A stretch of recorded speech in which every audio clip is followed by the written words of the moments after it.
Accessibility Craft podcast, where we explore the art of creating accessible websites while trying out interesting craft beverages. This podcast is brought to you by the team at Equalize Digital, a WordPress accessibility company and the proud creators of the Accessibility Checker plugin. And now, on to the show. Hello, everybody. It's Amber, and I am here today with Chris. Hey, everybody.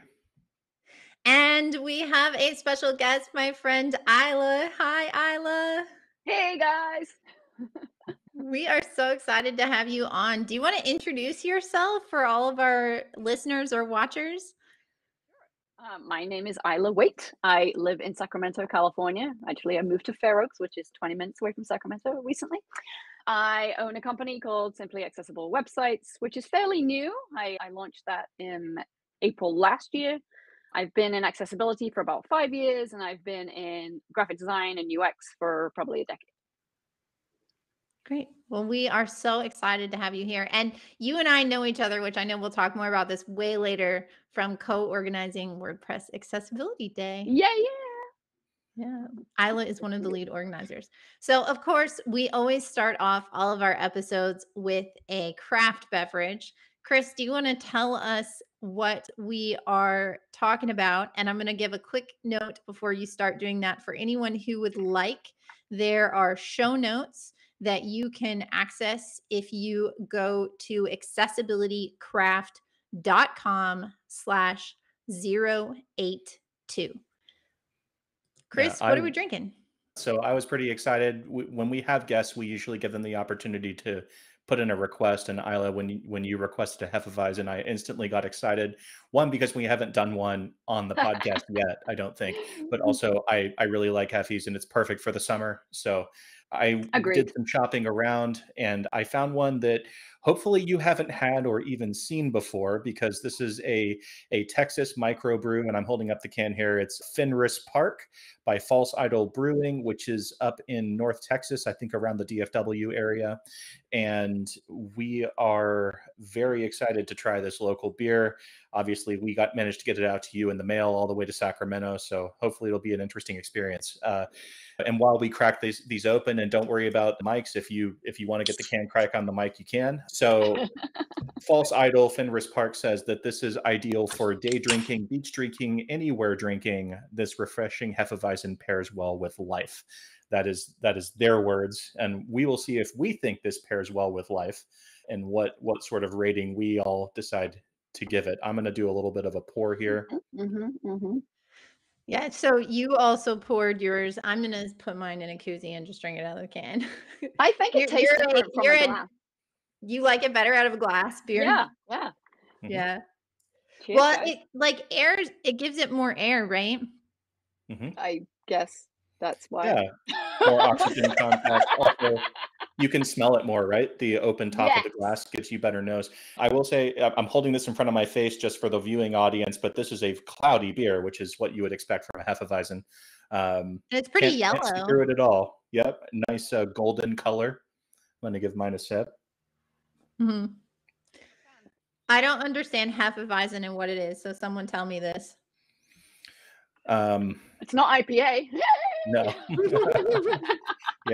Yeah, that's how Amber, Steve, and I all feel about IPAs too. So over it. Wait, so this kind of is Blue Moony to me. Is that a Hefeweizen? It's like a lighter but wheated beer. Yes, kind of. Is that what a Hefeweizen is? I think Blue Moon is like a weaker version of a real Hefeweizen. That's my opinion. Well, yeah, because it's not craft; it's made in a giant factory somewhere. Exactly. So yeah, it's a wheat.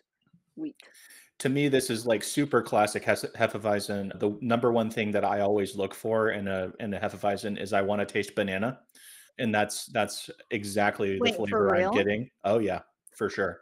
It definitely has a strong banana flavor to me, to my palate. That's funny because I just ate a banana, so I guess I wouldn't know. I don't taste any banana at all, and I think that is strange. I think that's weird. Up in there. I don't know. So here's what I want to know, because we're recording this at about 1:30 p.m. Central Time, which is still quite early in the day for Isla there on Pacific. And they said it was good for day drinking. Well, is it good for day drinking, Isla? Is it a good morning beer? I might start a new thing. I don't know if that would be bad. Yeah. My rule is normally nothing before midday, and it's 11:24 a.m. here right now. Well, So I that's drink, just like big you toe know, over the line. You're close it is, enough. it is. Yeah. It is a Drink Friday. this beer. As we record this, it is a Friday. Mhm. Yeah, I would day drink this beer, and I have to say, my husband saw this in the fridge and went, "Oh, is this for me?" I said, "No," and he pointed out, I don't know if he was talking about Fenris or the picture or what, but he said, "Oh yeah, that's a Nordic something something." He's a Nordic Mhm. geek, and I said, "Oh, that's Oh interesting, yeah, isn't it?" so the label has like a wolf on it with Yeah, a I don't fireball. know, Fire or maybe the sun. but it's white, right? Coming out of its mouth, and its eyes are like glowing and streaming too. Kind of demon-like. Yeah. You So it's tried to do it's some Googling, Chris. You didn't find anything out about what that means? Because I was like, what When is I Fenris searched Park? Fenris Park, I was like, maybe this is like a park somewhere or something that they're referencing. But if I search Fenris Park, False Idol Brewing is what comes up for me at least. And this is local to you, Their isn't it? So they win logo their branding. is a wolf. And a lot of their beers, not their entire beer catalog, but quite a few of them have a wolf on the label in some form or another. So I guess they're just really into wolves. I'm not really sure, but I'm pretty into this beer. I would drink it again. I think it's perfect for hot weather. I would. It's Um, nice. It's nice. I Yeah, don't so this is normally. our technical scale of thumbs up. Wait, I did it backwards. Thumbs up, thumbs down, thumbs in the middle. So where are you, Isla? You're a I'm an thumbs up. up. I'm an up. I'm an up. All Yeah. right, I'm an up too. Yeah. Yeah. So Yeah. this False Idol Brewing, we would all recommend their Fenris Park Hefeweizen. If I'm ever in Texas, I'm going to drop by. hmm Yeah. Yeah, they call their tap room the Wolf Den. I learned that from their Sweet. website Oh, today. I would go just because it's called the Wolf Den. So, Isla, Yeah. you have had this experience moving from UX and design into accessibility. And I'm curious if you can share more of your background in that journey and how you got started in like the brand strategy of Yeah. side of things, and then your first introduction to website accessibility and shifting into that. For sure. So I'm lucky. I count myself lucky that I've been with the same company for more than a decade. And I came out of there as a mature student. I came into there as a mature student, graphic designer after I moved to America. And that business owner, who was wonderful, took me on as an intern and I stayed. Wonderful. So I was doing long documents for the state and things like that. Like designing them in InDesign or something? In design, yes. Lots of Okay. InDesign work. So I got pretty good at long documents. And through that, because they were state agency clients, accessibility had become a thing for them. And they had a deadline to remediate their PDFs that were online or take them down. And I would say to this date, not all of them have done either of those things, but some of them tried hard. And some of those were our clients. So we were like, what's this PDF remediation thing? So we contacted an expert, found one who actually came to our studio at the time. This is pre-COVID when people still visited people. And we sat around the conference table and he gave us a demo of a remediated, going through the process and what a remediated PDF looked like. And I was absolutely fascinated. This is my complete first introduction to anything accessible. And this was probably 6 years ago, maybe 7.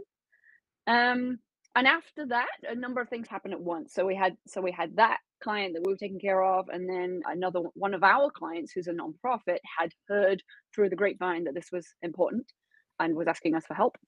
And this is all, a lot of this is PDF stuff. And then around the same time, I believe I was in one of our clients' websites, and I'm not in them very often. I am not a developer, but I was in there, and on the word news, somebody's meetup popped up. WordPress accessibility meetup. Yes. So I popped in on that a few times, and this whole world opened up. So that was my introduction. That's so cool. I never actually knew that that's how you first heard about the meetup was from the WordPress dashboard. Yep. So, And I don't think I'm the you only never one. know how many people actually pay attention to that widget versus just ignoring it. So I pay attention. I think my eyes were alert to anything that said accessibility at the time. So I probably glossed over a lot of the stuff that's in there, but I saw that. I thought, oh, I'm going to take a look at And this. I think congratulations are in order for getting a certain certification. So you Yeah. are now a certified professional in accessibility core competencies. Yes. Maybe for the audience, if they're not familiar, can you just tell us a little bit about what that certification entails and why you decided to get it? Yes. So it is awarded by the IAAP, the International Association of Accessibility Professionals, which I've been a member of for about 3 years now. And I joined that with the sole intention of just learning more about the industry and seeing who's in this community. And through that, I learned, oh, okay, there are some qualifications here, and a couple of people I know have the website specific qualification. And I thought, what is in here for me? Because I'm not a developer. I wouldn't be able to do some of the things that is asking. Even though I looked at it, I was like, oh dear, no. So yeah, so then Because that one asks questions about like more code type yeah, HTML or JavaScript, maybe even. Yeah. I could probably survive the HTML questions, but as soon as it's asking about JavaScript, never mind. So anyway, so I did look at that, but then I came back and looked at what else they were offering, and the core competencies. Although I wasn't originally looking at it, it caught my eye. And in my current role, now I've moved. I'm still a brand strategist, but the accessibility plays into it. And now I'm leading with accessibility professional because that's what I want people to be aware of when they're thinking about their brands. So I looked at the core competencies as a way to have coverage over all kinds of things, accessibility, not just websites. Mhm. Yeah, what can you tell us a little bit about what the certification process was like? I think you have to Yeah, take an exam. So was do. that terrifying? How did you Yeah. prepare? Oh my Anything that gosh. would be helpful to people who Yeah. are looking at this? When was the last time I took an exam? That's the question. It was slightly frightening because they give you a lot of information and they recommend you spend 10 hours a week for a few months studying for this. So I took that on board and thought, okay, I'm going to schedule this out. Wow. Yeah. Did you actually okay, wait a minute now. Yeah. We all were in the courses where we were told we were supposed to do something and then we just showed up and took the test. So I'm curious. Mm. Did you actually spend 10 hours a week for months? I spent a couple hours a week in the beginning thinking Mhm. a couple hours a week is going to be fine. And I'd say with about 3 months to go, I was working on it with my colleague, and I'm so happy that we did it together. And that is one of my pieces of advice: don't go it alone. So we were studying Mhm. together. We were trying to do it on Zoom, and we lived at the time we were living close by. And I said there are so many distractions when we're here. There's email and all these things, and I wasn't focusing. So I suggested we actually met at the local library, old school styly, which we did. And I would say for a good number of weeks there, we were staring at each other, going, "How do you study again? I don't know how to study anymore." Like we were Yeah. I mean, what do in we the do? adult world, right? We go very quickly from human beings to human doings, where it's just like No. you just start doing. You don't really spend time studying something. Exactly. And we had both printed out the body of knowledge, which is a lot of like 60, 100 pages of information. And again, You we made your own printed it out. textbook. Yep, I went to Staples and I said, "Print this," and I ring bound it. I was like, I need to Yeah. flick through this. Wow. Even though there are hundreds of links in there and you need to be able to look at these other documents, I was like, nope, I want this one so I can make my notes and So you could highlight it. yeah, highlight things, stick little stickers everywhere. So we both did that. And again, we stood staring at each other in the library going, what? Can I tell you, I still have bad dreams that I am in high school and I showed up Ah, for like, I'm not even kidding. I literally did this week. I probably because my daughter, because I dreamed I went to a what chemistry is this class telling you? and I What is was this? not prepared for chemistry class. And then eventually my brain starts to realize I'm a grown up and I'll be like, but wait, I'm an adult. I don't actually have to be prepared for your class. Like in my head, I'll start telling that to the teacher. I still have these nightmares. So what you're describing sounds like very stressful to me. It really was, and that's really funny that you have those dreams. Yeah, it started to dawn on both of us at the same time. Like this is real time scary stuff, and we really need to figure out how to study really fast because we've got 2 months. At which point we feverishly split up the body of knowledge. Like you take this, I'll take that. Bup, bup, bup, bup, bup, bup, bup. And each week, twice a week or something, we're gonna meet for 2 to 3 hours and explain to each other what this is talking about. And that actually worked really well. I love that. Yeah, it was really, really good. So you were then you teaching could, each other the Yeah. material. I've heard many times that teaching helps knowledge sink in, right? If you can explain it to somebody else, then, and that absolutely worked. That really worked. So I know we just made it sound terrifying, but it actually maybe isn't terrifying if you have a buddy and you divide up and then you get to hang out with them. Maybe you could even meet for lunch or something, right? With And your make it enjoyable. Fenris. Yep. If you Have a can hang beer out with and somebody study. Yep. Remove all It'll be other just like distractions. college. Yeah. Remove all of have your beer, but no other distractions. You've got to be able to focus because this stuff it's complicated. You're learning about different types of disabilities. You're learning about laws. You're learning about design principles, universal design principles. And I loved that part. I was like, this is great. I'm inherently a designer. This is really interesting. But to be able to recall it and answer questions, that was our challenge. Like, I'm like, oh, I can't remember anything. I'm in my 40s. Are you kidding? Did you do the Princeton course? Because I know that Princeton has a course that IAAP members can get for free. Did you do that at all? And was that helpful? Yep. We both signed up for that. And we also both paid for the DQ University, which was about $60-something. And both were interesting because we were the first people to take this exam with a new body of knowledge. Like they hadn't changed it since 2020, I don't know. But the 2023 body of knowledge was new. So DQ and Princeton were still catching up with what the new body of knowledge was. Okay. But it wasn't critically different, but there was some stuff in there that when we referred to the body of knowledge, we were like, well, is that actually reflective? So we had to dig into that a bit. But yeah, we did both of those. Was either one of those better than the other, or were they equivalent? Like if someone was only going to do one, would you tell them to pick one over the other? That's a toughie. I think it depends how you learn. I liked the DQ one personally because I could do it on my tablet nice and easy. I'd sit on the couch of an evening and it was nice and easy to scroll. And they had included for us visual learners photographs. Like that can really help the learning process. It's not just a wall of text. There's a photograph in here. And I liked that there was more, it felt like there was more meat to that one. They like padded it out, and actually there was a website, a web focus in more places than you find in the Princeton one. So again, it's core competencies. So you want the overall, but because I work in websites, it was nice to have that focus from DQ. But yeah, Princeton is a bit more old school, like the old whiteboard style online learning. It's much more like that. There's a little icon for a book, a little icon for a video, a little icon for this, and you click each one as you're going along and get a check mark if you've finished. So yeah, it's different. We use them both. And honestly, my biggest piece of advice that I didn't do, and wish I had, was take a practice test early on. We took it late. And you would expect that that's what you do. You learn, take the practice test, fill in the holes. If I did it again, I would learn, take the test. See how much I don't know, which is a lot. And then spend the next 2 months filling in those holes. I wouldn't take the practice test at the end. So speaking of learning, and this wasn't a planned question, but I'm just genuinely curious. As you went through this body of knowledge, was there a particular aspect of what you learned that you found fascinating beyond all imagination, or something that really captured your attention that you didn't know before?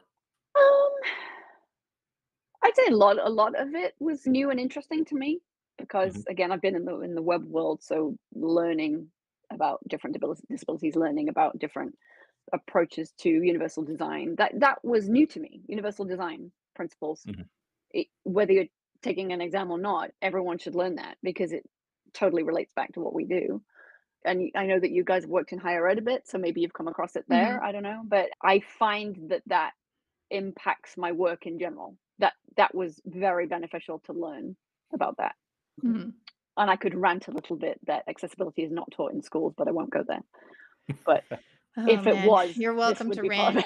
It's not taught a lot of places, and that's why we're in this mess. Yeah, exactly. What is a podcast if not with at least one 5-minute rant? But yeah, I mean, definitely with you on that. It needs to be taught way more in all of the design and communications and development undergrad and graduate programs that it's not.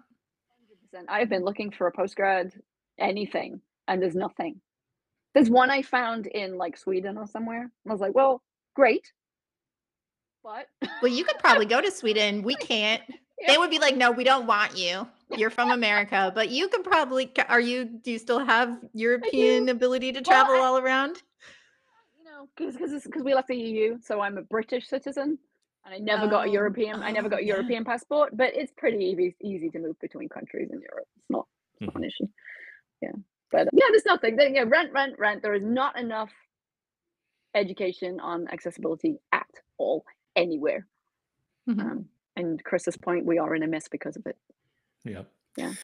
So speaking of getting up on soapboxes, ranting and advocating for things, you got involved in raising awareness for a possible web accessibility law in your home state of California, which is under the current code AB 1757. Can you share what that bill is, AB 1757, for people who haven't heard about it? Wait.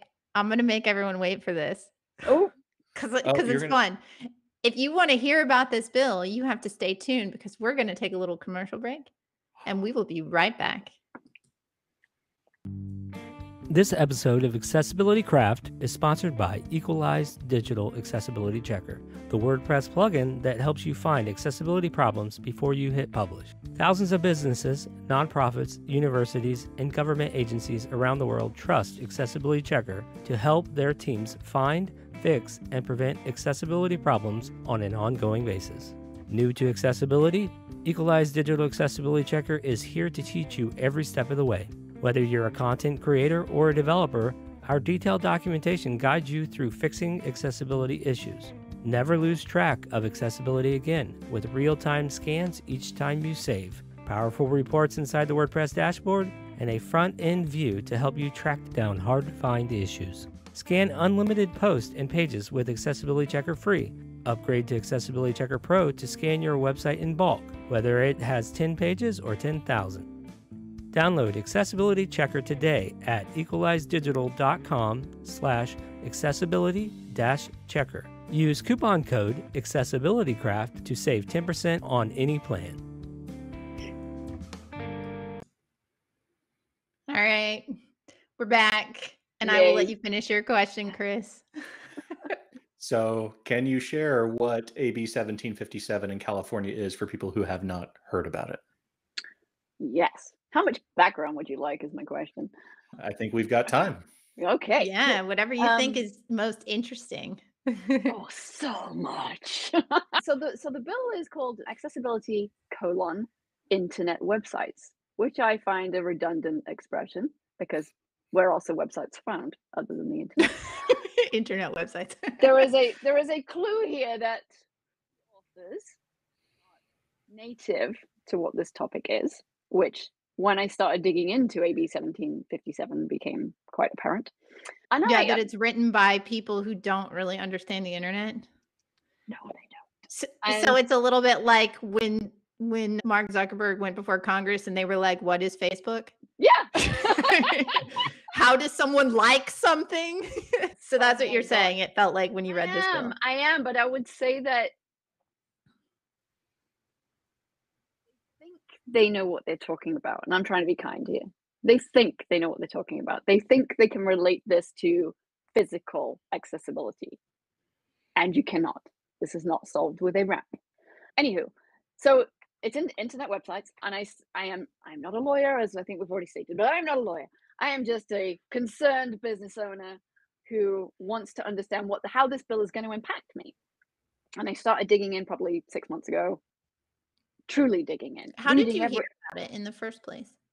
I knew it was out there because it's been about 2 years, I think. So it had gone back to the author a couple of times, and somebody else had told me about it, and I was like, I need to go look at this. So I did, and it was on its, I don't know how many iterations it had been through already. I was like, this is really interesting. And when I read it, it was slightly concerning, but I will say the concern, and it basically, a bit more history. lots of restaurants have been sued, right? Because of inaccessible menus and all of those things. A lot of those restaurants are mom and pop. They can't afford whatever it is. They're just going to settle. And that's what was happening. Lots of lawsuits were happening. We could say that there were not many lawyers involved, but lots of lawsuits. How interesting. And those restaurants were upset. Fair enough. And I believe that the Restaurant Association was one of the first proponents for this bill, saying it's not our fault. We don't know. We don't know anything about this. We leave it in the hands of our developers. So what's so ironic about this bill is they're trying to stop lawsuits for mom and pop restaurants and hotels and all the little businesses by moving them. So the business could still get sued, but they turn around and say it's their fault. And then it's up to the developer. So it would get moved to the web developer, whoever actually built the website. Correct. And that's when I started to think, well, this is really interesting because we're not solving any problem here. We're making more. We're causing more, it's increasing opportunity for liability. How is that good for the digital revolution? I don't know. Anyway, I had the opportunity to, sorry, I'm gassing. Tell me to stop. I had the opportunity to meet with the author. I know a lobbyist who I would now consider a friend, who's been in and around the Capitol for decades. And he was able to secure a meeting with the author. I thought, well, this is going to be really interesting. And it was. At the time, I was just fascinated that I was sitting in a chair opposite somebody that writes law. I mean, that doesn't happen every day. That doesn't happen every day. So I had read the bill and I'd seen some of the opposing comments in the summary, the committee summary. And this is where I wear two hats. Because one, I'm an accessibility advocate. Two, I'm a business owner. And how do you bridge that gap when the bill you're looking at? Do you feel like that has to be a gap? No. Like business owners can't be pro accessibility? No. And no, I don't think that has to be a gap at all. But this bill was going to cause a gap, in my opinion. By the part of the fact was I would have to be flinging people under the bus if I got sued. And there are so many pieces of software involved in a website. And I don't build them, my people build them. People way smarter than me are building the websites and pulling. Yeah, and then there's a question of in WordPress, right? Like all the third-party plugins or things. So many different pieces of software. And the author wasn't aware of this. And we were away from the legislature resting for July, and then it was going to come back in August and be voted on in the Appropriations Committee and then signed into law in a week's time. I thought, there's so much about this that is starting to concern me. Anyway, I said, I was advised by my lobbyist friend, who is not working for me, that you should try to make this bill better for people like you, because I don't know that people like you are in the circle of stakeholders. And I said, oh, that's interesting. So I went away and emailed her, the author, and said, thank you for meeting. I might have some pointers. And the author was interested. And I went back to my lobbyist friend, and he said, the reason they are interested is because they don't have somebody like you in the stakeholder circle. And I had learned that the people advising and giving their 2 cents were Amazon, Google, Cal Chamber, LA Chamber. Really large businesses. Really large businesses. And this is where my concerns started to grow quite a lot. And I spoke to one of my peers who's been building websites for the last 2 decades and has hundreds of websites that he has built or taken care of. And he read it and was frightened to death. And I said, okay, so it's not just me that has concerns about this. And he's like, no, this is horrendous. So we managed to secure another meeting with the author, and he joined me. Now that man is far more articulate than me, so I was really glad that he was there, because I can rant really well, but he brought great words to the conversation and also explained, like, this bill, there's an ethical issue here with the fact that we have to throw each other under the bus. That's not good for accessibility in the web developer community at all. And what's so interesting about creating law that I've learned is they don't care so much about that. Their perspective is laws, if they advance the cause at all, then they're good. And also, they're going to push through a law that looks like hell, knowing that on the other side, there'll be some collateral damage. And then because of the collateral damage, people will start to amend the law. Because they're just trying to get the law, get it through. something passed in the beginning. Correct. Wow, that's fascinating. I didn't think that legislators would work in like we do in the startup world, like move fast and break Oh stuff. yeah, That's Minimum interesting. viable product for a law. yeah. Oh my gosh, that's absolutely correct, and it frightened me to death. And then because I've been recently been studying for the CPAC, I was very informed, certainly not an expert, but informed about the European situation and the fact that all of the Mhm. nation states had come together on an agreement and said we need just one overarching thing to try and do because this is messy and the internet is borderless. So let's just all get together and figure something out. So they did, and they spent a lot of years on that. Years, operative word. And they gave Years. people years to Yes. comply, not Yeah. law will pass and now Mhm. you have to comply next week. Correct. Yeah, years. Mhm. And they created an enormous manual that you can Google and find that is aimed at developers and saying, here's how you do this. And Mhm. again, you have 4 years to figure it out. So great. It's still obviously a burden. I mean, I hate accessibility is not a burden, but for developers to adopt this, it's like I have to figure out how to bring this into my work, my processes, my workflow. But they had time to do that. Mhm. Here, most developers weren't even reading the bill. And if it was signed on August 31st, it comes into law on January 1. So part of what I was pushing for was saying, can we delay for a year? Just 1 year? No. So some amendments were made to the author's credit. They listened about third-party stuff and tried to write in there something about, well, and rather than saying, I'm going to throw this bill out the window because it's stupid, they just said, oh yeah, you can share the burden. Like, but the Yeah, we can developer rope more people into the Yeah. can wrote lawsuit, more people. right? It's fantastic, right? More Yeah, all the lawyers are opportunity. happy. Yeah. Oh my gosh. I mean, I No, will say, like, as a little bit of a devil's advocate here on this, because I've thought a lot about this bill. I followed this some is of the making me drink. I'm messaging that you sorry. put out. Carry on. Hey, that is We're why we here. have This these. is accessibility craft. We're here to drink. It's all right. I'm sorry, Amber. Limit Yeah. one beer. Yeah. Yeah. No, so what I've been thinking about a little bit as the devil's advocate is there are some WordPress plugin companies out there Mm, who have literally written in their terms of service that they are not going to make their stuff web right. content accessibility guideline compliant ever. Yeah. And this is something that our partner Steve talks a lot about, and he's talked about this on some of the other podcasts because he's a pretty conservative gentleman. He doesn't love Mm, extra laws. But he's like, I just wish that we didn't need the laws, but where yeah. he's landed is it seems like we need them because there are a lot of humans that for whatever reason are not willing to Mm, do this. mhm. And so is it an extra learning burden? Oh, 100%. Do you have to change your processes? Yes. Do you have to maybe invest in training that you wouldn't otherwise, or invest in a more expensive software platform that has actually gone through an accessibility audit instead of the really cheap Yeah. one that's built by the seat of the pants without any Yep. thought for accessibility?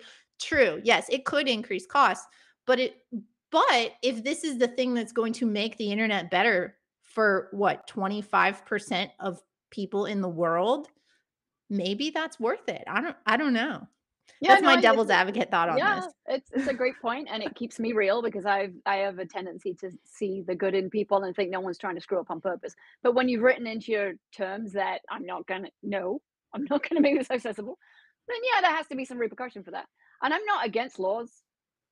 I just think this particular writing that was iterated about 25 times was it started badly and it got worse. Mm. And my lobbyist friend said, well, actually, it was my peer developer who said, I can't propose any more improvements to this because it's like putting lipstick on a pig. Yeah. And I took that back to my lobbyist friend, and he said, yes, legislation is putting lipstick on a pig. And that's when I started to learn, yeah, they move fast and break things. I'm curious with this potential liability shift in California from the small business to the Mhm. developer building their Mhm. web infrastructure or assembling it out of various parts, whatever it Mm. is. Was any consideration put in the language of the bill to the role that the small business plays in that? For instance, if the website is handed off to them and then they're Mhm. in there modifying the content, they get to add a bunch of ambiguous links, put headings out of order, forget alt text on images. The sky's the limit. There's so much you can do in content to damage accessibility. Yeah. Was there any consideration in the bill for that? Nope. And we raised it. But Wow. Ultimately, the bill says it's still on the developer's shoulders. Like, you, as the developer, are responsible for ensuring that all third-party bits and pieces and third-party content is accessible. So And stays accessible. how in the world is the developer controlling somebody uploading whatever PDF to whatever website over there, and it's inaccessible, and this client is linking to it? Is that There in was the no language of it, was it only while the person was paying the developer, or could it be for the entire life of the business, even if the developer had no relationship with that customer anymore? Yeah, good question. Part of the problem was it wasn't clear on that stuff. Okay. And we went back and asked, like, is this cover the last 2 decades of building websites? And the response was, okay, it's all new websites going forward from January 1. And I was like, that's great. That sounds good. Even though it still doesn't give people any time to learn, it's better than, okay, you can sue A somebody for website we something they built did 10 20 years years ago. ago. Yeah. Yeah. But I would hazard that it doesn't stop the lawyer going after you in the first place, making it hard for you, and then you having to settle. Because it was written it's very convoluted and it wasn't clear. So there's so many, like somebody I know said, there are so many holes in this bill you could drive a truck through them. And I Because you're agree with probably, it's written by someone who doesn't understand about like hosting and that there's ongoing changes to websites and you don't Yeah. just build them one time and they stay the same and Yeah. all that kind of stuff. One of the ways to avoid liability was to do, like, there's a checklist of like 10 things and they're all very complicated. But basically, put up a page on your website that says, these are all the people involved in my website. So naming whoever owns whatever plugin. You have to be aware of the problems on your website already. A lot of people aren't. And you have to call them out and you have to say, this is the date that it will be fixed. And the window was 90 days to fix something. So if you're talking to a web developer who has no idea what they're doing, and all day they spend earning their bread with the 20, 30 websites that they take care of, and now they have to scan all of those and manually test. It literally said regular manual testing.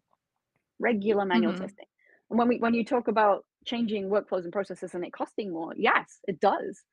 And helping somebody who is an independent navigate that is difficult, and it's going to take time.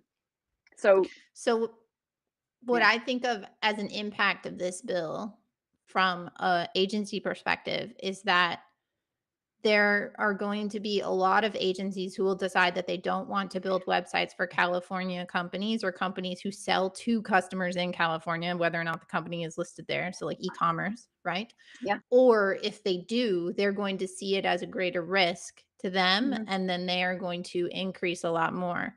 And so the impact might be that small business owners are more likely going to have to DIY their website because they won't be able to afford to have a professional do it for them.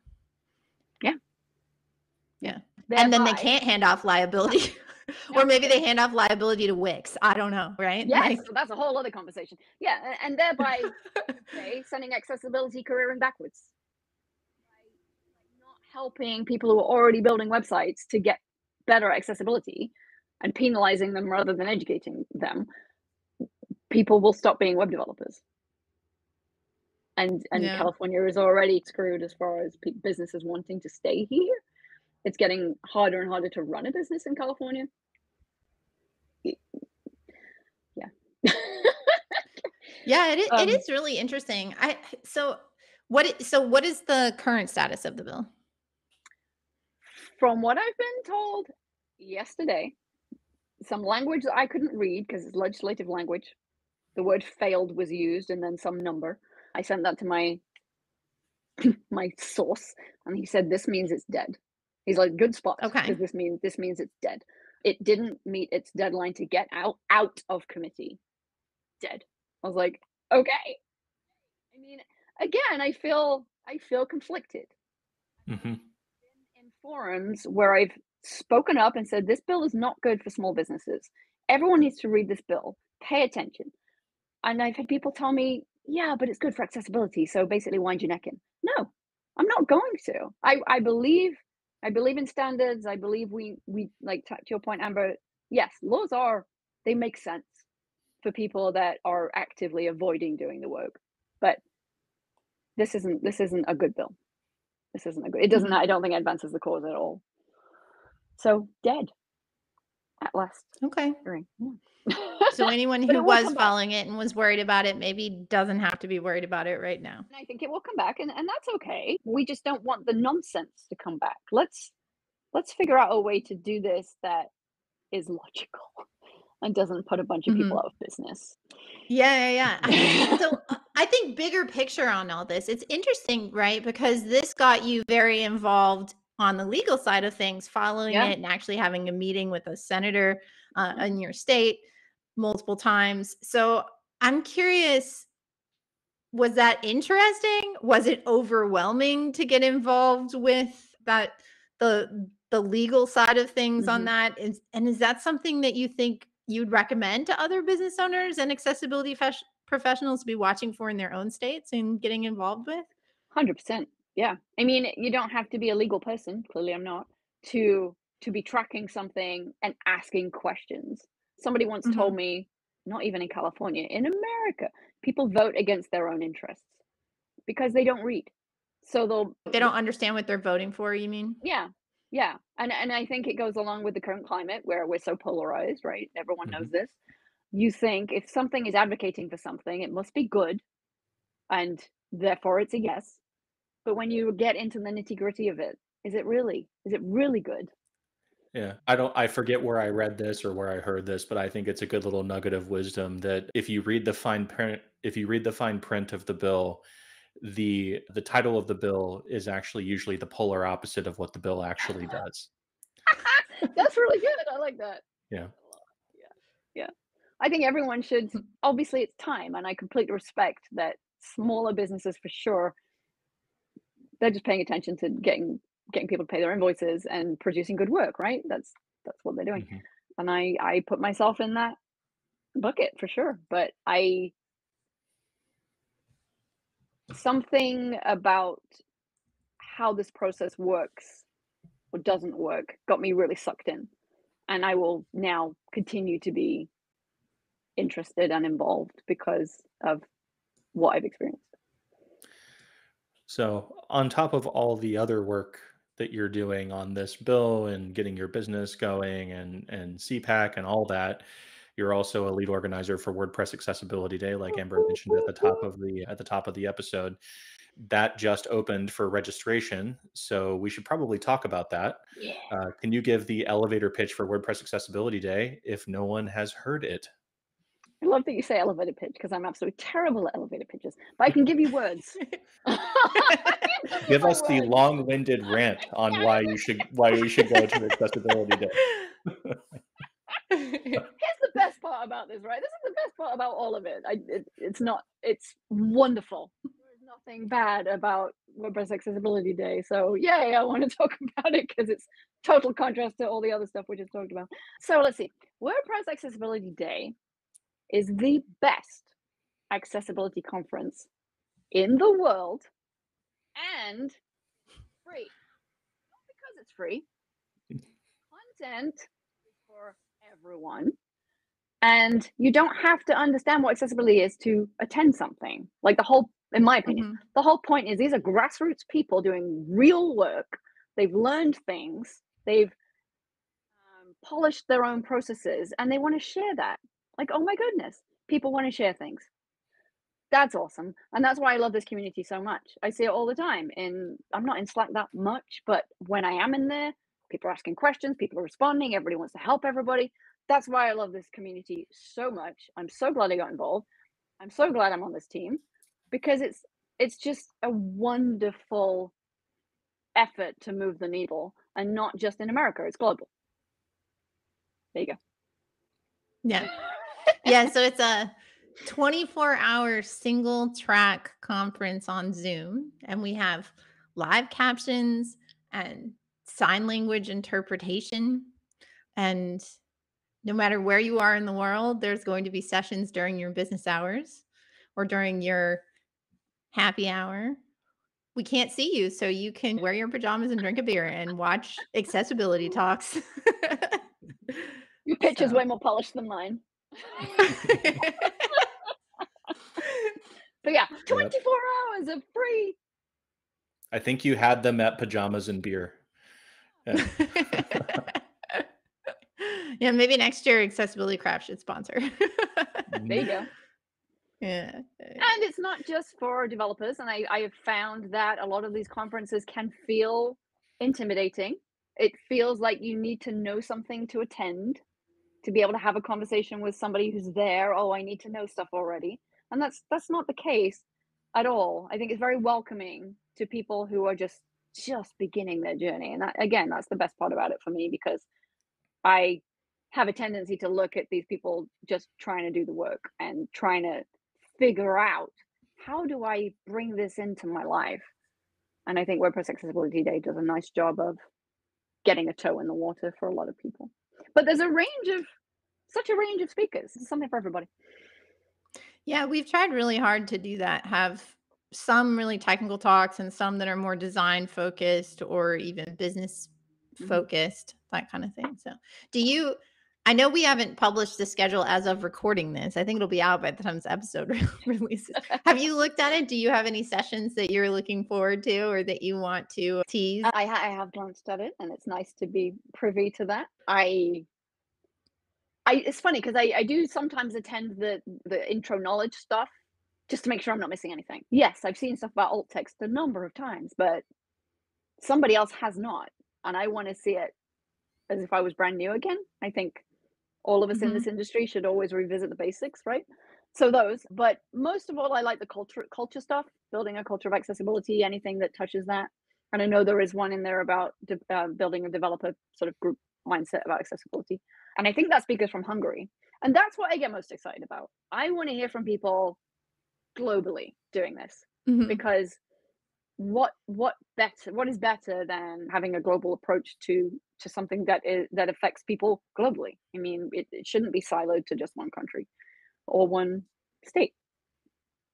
Yeah, I know one thing that I gave high marks to when we were judging all the applications was there's someone from Africa who's going to present about African accessibility laws, because I feel like you never hear about that. You hear about US, Canada, and Europe. And that is it. And I was like, I want this talk because I want to learn. It's so interesting to get these other perspectives. So that Back should to be. CPAC. I studied laws for the CPAC, and it's amazing how many there are that touch on equality and inclusivity and accessibility, and how they've evolved. I found that really interesting. And the one I really got excited about, which I'd heard of and didn't really know the details of, was the Marrakesh Treaty, that the written words of books should be available to everybody. And that's what the Marrakesh Treaty is about. So you shouldn't have to pay for that. So if somebody needs to be able to read this on a screen reader, it should be provided to them in their language. So, yeah. And it can be shared. And so the copyright laws don't apply to items that are shared under the Marrakesh Treaty, as long as you're sharing it with somebody that needs it. I love that. That's really cool. I'd never heard of that before. Which, on that note, we should probably give a little shout out to Joni, our translation lead, who started the translation team for WordPress Accessibility Day this year. And what did they say today at our organizer meeting? There's like 19 different talks or something that are in process or have already been translated. And there's maybe like 10 different languages going right now where they're working on translating the captions and the transcripts. And she has been leading that up with volunteers from around the world, which is amazing. So doing a phenomenal job. And what was so fun about that was she spent, I don't know how many hours now, days and days, trying to figure out if AI could do it. And the ultimate response or get close and then have humans correct it. Yeah. So that journey for her alone, I think, was probably really eye-opening. But we've all been following along with her, and it's like, wow, this is incredible, and something she should blog about. But yeah, it's super exciting to see that stuff in other languages.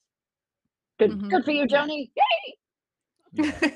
Yeah, we'll have to tell her, go listen to that episode. We gave you a shout out. Yay!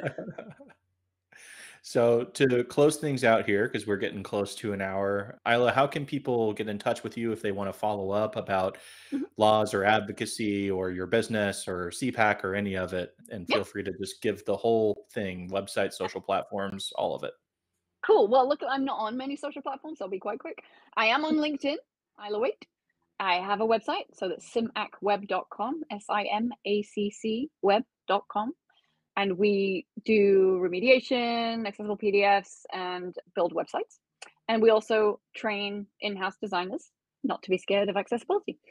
And you can email me, Isla at simacweb.com. If you're interested in the law in California, we are going to be monitoring anything else that comes out of the legislature. So you can email me about that too. Well, thank you so much. It's been so fun to hang out with you and share a beer with you virtually. One So, day in person. I'm excited to see you in Portland.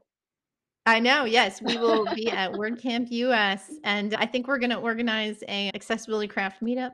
So if you're listening and you are going to be at WordCamp US, definitely look that up. So, Awesome. all right. Thank you, guys. This has Well, been really fun. Yep. So we're Right. going to sign off now, and we'll be back in 2 weeks with another episode of Accessibility Craft Conversations. Bye, everybody. Bye. Thanks for listening to Accessibility Craft. If you enjoyed this episode, please subscribe in your podcast app to get notified when future episodes release. You can find Accessibility Craft on Apple Podcasts, Spotify, and more. And if building accessibility awareness is important to you, please consider rating Accessibility Craft 5 stars on Apple Podcasts. Accessibility Craft is produced by Equalize Digital and hosted by Amber Hines, Chris Hines, and Steve Jones. Steve Jones composed our theme music. Learn how we help make thousands of WordPress websites more accessible at equalizedigital.com.